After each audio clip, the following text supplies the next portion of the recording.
Paano daw gamitin itong Nitrofex or other fixing ng Orobiotics? So ito for aquaculture or fresh water. So kung makikita niyo po mga kapisda, meron siyang kulay green dito na nakatatak na sa baba ng aqua at nakalagay dito is aqua nitrifying with other fixing probiotics. So ito po ay may dalawang gamit mga kapisda. So ginagamit po ito pang treatment or for fish pan preparation or pan preparation. Yan. So ginagamit din po itong panglinis sa pan para mapatay yung mga bad bacteria, yung mga pathogenic inside your fish pan. So paano yung dosage or ratio na ginagamit dito?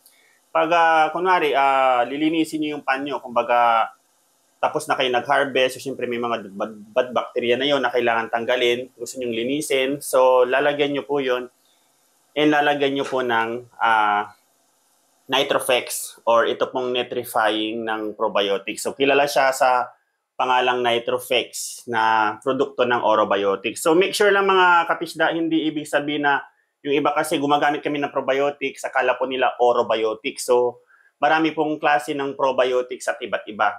Kaya kailangan tandaan nyo, basta probiotics, kailangan yung Orobiotics. Ito po yung brand logo ng Orobiotics, yung legit na probiotics.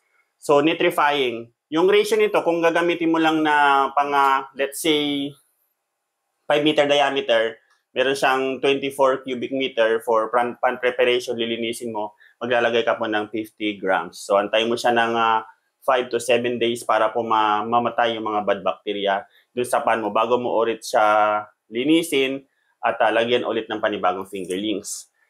Paano naman sa ammonia? Pag-control sa ammonia, yung maamoy na tubig, yun din po ang isa pong kakayahan ng Nitrofex. So, how to use po? Ang kailangan lang po na ratio nito is 1 gram per cubic meter.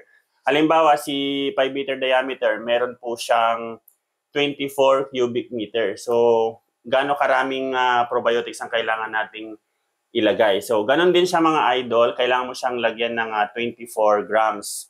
So, siyempre, 1 grams per cubic meter, meron kang 24 cubic meter ng tubig dyan sa iyong fish tank. So, maglalagay ka ng 24 grams ng Nitrofex. So, paano siya ang application?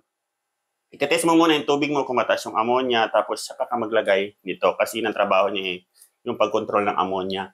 Pero sa akin, previously, ang ginawa ko dito is every other day, yung paglalagay ko ng Nitrofex. Kung napanood nyo po yung video ko, doon naglagay ako sa IBC tank, sa drum, naglalagay pa ako doon 1 grams every other day. Kasi wala naman siyang 1 cubic meter, pero pwede siyang lagyan. So, pwede ring ibabad nyo muna sa tubig, sa malinis na tubig, sa timba na may aerator for 8 hours, pero pwede ring kanawin nyo na lang and then direct ibuhos nyo po sa inyong pan.